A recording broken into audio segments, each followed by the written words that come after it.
A single misplaced decimal point in your medication math can instantly turn a healing dose into a fatal error. Bedside nurses call this death by decimal. I'm Brooke Wallace, an ICU nurse and clinical instructor. My job is to take the complex math from your lectures and show you how to execute it perfectly under pressure at the bedside. The first thing you need to do is stop relying on fragmented math formulas that require perfect memorization. When a patient's blood pressure is crashing and monitors are blaring, you need a process that provides its own safety checks. We use dimensional analysis, the train track method.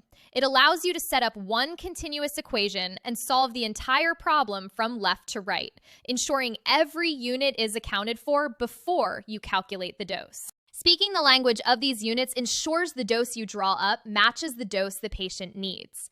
This structural math acts as the final physical barrier between the pharmacy and the patient's bloodstream.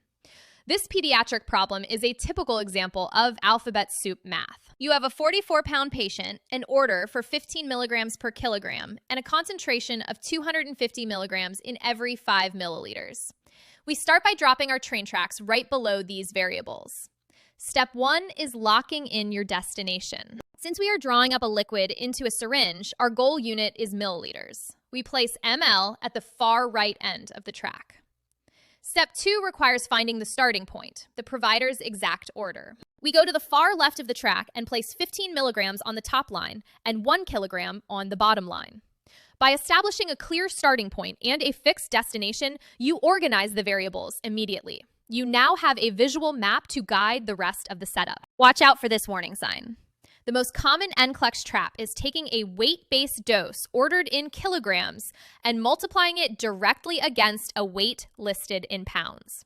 To bypass that trap, step 3 introduces conversion factors. We add a fraction showing 1 kilogram over 2.2 pounds. Because these are equivalent values, you are changing the unit without altering the dose.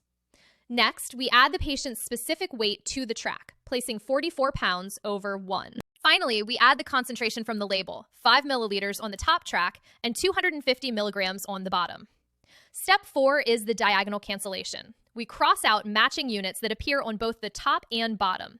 Kilograms cancel kilograms, pounds cancel pounds, milligrams cancel milligrams. We are left only with milliliters, matching our destination. This visual check ensures every number is in the right place. If the units don't cancel perfectly, it serves as an immediate red flag that the setup needs to be corrected before you ever touch a calculator. Pause the video and run the numbers now. It is vital that you do not round any values until the very last step. Rounding during the process creates small errors that can lead to significant dosage discrepancies. Step 5 is the arithmetic. Multiply straight across the top of the tracks to get 3,300. Then multiply straight across the bottom to get 500. Divide the top total by the bottom total to find the answer, 6.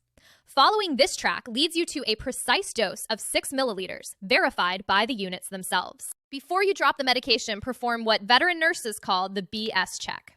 Does 6 milliliters physically make sense for a 44-pound child? In this clinical scenario, yes, it does. But if your calculation tells you to give a toddler a massive volume of fluid, your clinical judgment must override the math. You stop the line, call the pharmacy, and verify the order. You are the final safeguard for that patient. This method relies on 4 key steps: mapping the train tracks, canceling units diagonally, catching the weight trap, and delaying all rounding until the very end.